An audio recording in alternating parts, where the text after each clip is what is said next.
Hey guys, let's get more news about Miami Heat, but first, don't forget to subscribe and leave your like.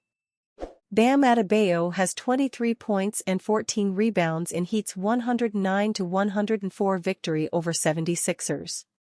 Bam Adebayo had 23 points and 14 rebounds to help the Miami Heat beat the Philadelphia 76ers 109-104 on Wednesday night in the final game for both teams before the NBA All-Star break. Adebayo's thundering dunk capped off a 10-2 run in the fourth quarter that gave Miami a lead it never relinquished. Tyler Herro also had 23 points, and Duncan Robinson added 20 in the Heat's second victory in 2 nights and fourth in 5 games. Miami won at Milwaukee on Tuesday night. "You always want to go into the All-Star break on a good note," Adebayo said. "To get 2 signature wins like that, it shows that if we believe we can do it, we can get stuff done. Even if we don't have a lot of guys." Tyrese Maxey scored 30 points for Philadelphia. Buddy Hield had 22 points and 10 assists, and Paul Reed, filling in for the injured Joel Embiid, left knee meniscus procedure, added 18 points and 12 rebounds. The game was back and forth from start to finish with 21 lead changes and 15 ties. "We wanted to make it ugly, honestly," Herro said. "Just figure out a way how we can get ourselves in a position to win the game at the end. And we did that. We made a few more plays than they did in the fourth quarter and were able to get the win." With Miami down a point, Haywood Highsmith hit a three-pointer, Herro made a running layup, Robinson hit another three-pointer and Adebayo had the dunk on 4 straight fourth-quarter possessions for Miami. "I was encouraged to see the commitment to do the tougher things defensively, and I saw a lot of those plays in the last 6 minutes of the game," Miami coach Erik Spoelstra said. Maxey briefly left the court hobbled after Reed stepped on his ankle, and the Heat took a 1-point lead after 3 quarters. Maxey returned for the fourth quarter, but Philadelphia missed 6 of 7 shots and had 2 turnovers. "We turned down a couple of open threes and tried to drive, but it was a tough drive because Bam was sitting underneath the basket the whole game," Philadelphia coach Nick Nurse said. "You're going to have to go finish after you beat your guy. You have to go finish over him in some fashion." The 76ers were able to close within 3 points in the final minute, but the Heat withstood the push, making their final 3 baskets on second-chance plays after getting an offensive rebound. "People just want to see big individual scoring nights," Spoelstra said. "But those are winning plays. Those extra possessions were huge for us." Kyle Lowry, who signed with Philadelphia on Tuesday and played for the Heat earlier this season, was unavailable. Philadelphia also played without Nico Batum, left hamstring strain, Robert Covington, left knee bone bruise, Tobias Harris, left hip impingement, and DeAnthony Melton, back, lumbar spine stress response. Miami was without Jimmy Butler, personal reasons, Josh Richardson, right shoulder dislocation, Terry Rozier, right knee sprain, and Drew Smith, right knee surgery. Erik Spoelstra showers Nikola Jovic with love after standout game for Miami Heat. Miami Heat head coach Erik Spoelstra praised young forward Nikola Jovic after his standout performance against the Milwaukee Bucks on Tuesday night. Jovic led the way for Miami with a team-high 24 points on 8 of 13 shooting from the field and 5-for-8 shooting from beyond the arc. He also added 7 rebounds, 3 assists, and a steal in the game. "Nico was very good," Spoelstra said. "The points, that will make everybody notice, but he generates more inertia for our team in transition."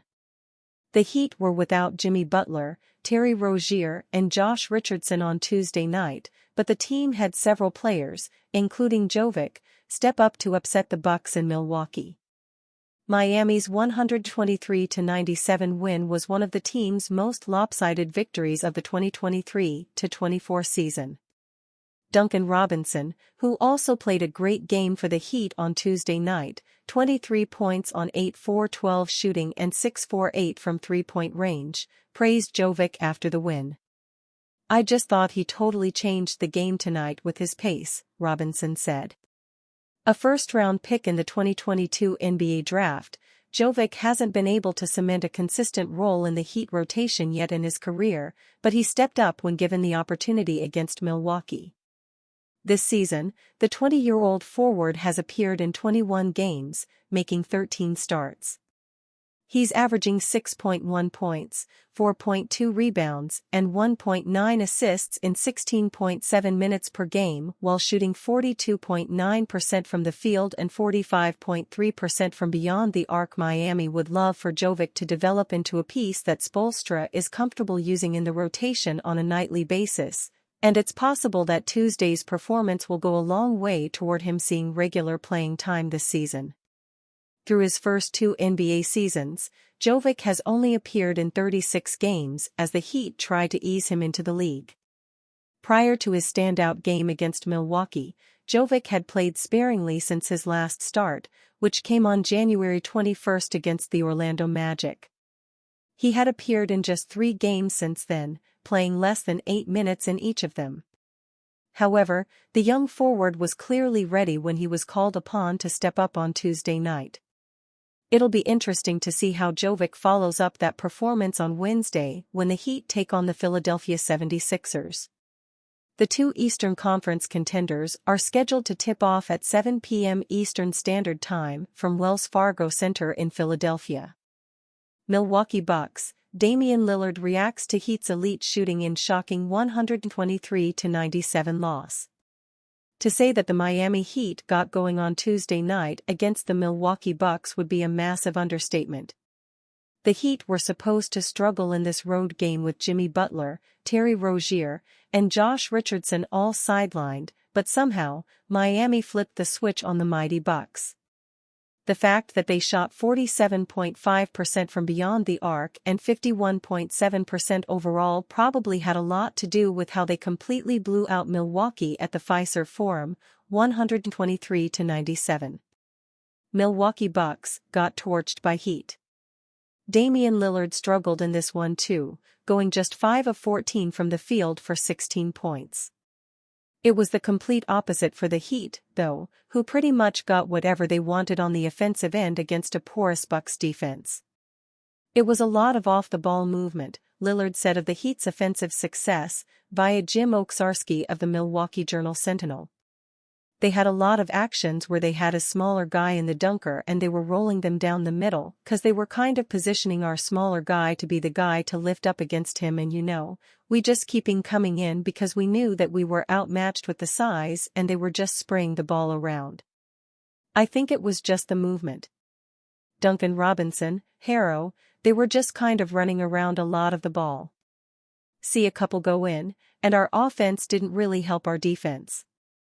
We was in a lot of scramble situations where we were behind the play and they shot the ball well.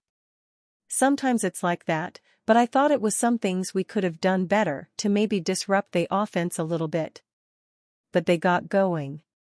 As Lillard said, it was just one of those nights for the Heat. Their shots just kept going in, and the fact that the Bucks struggled defensively played a key role in the same. After this win, the Heat finally got their first victory over Milwaukee this season. The Bucks still hold a 2-1 advantage, though, with these 2 teams no longer scheduled to play against each other for the remainder of the campaign. Unless, of course, they meet up again in the playoffs. And you, fan, what do you think of the situation about Damian Lillard? Leave your opinion in the comments.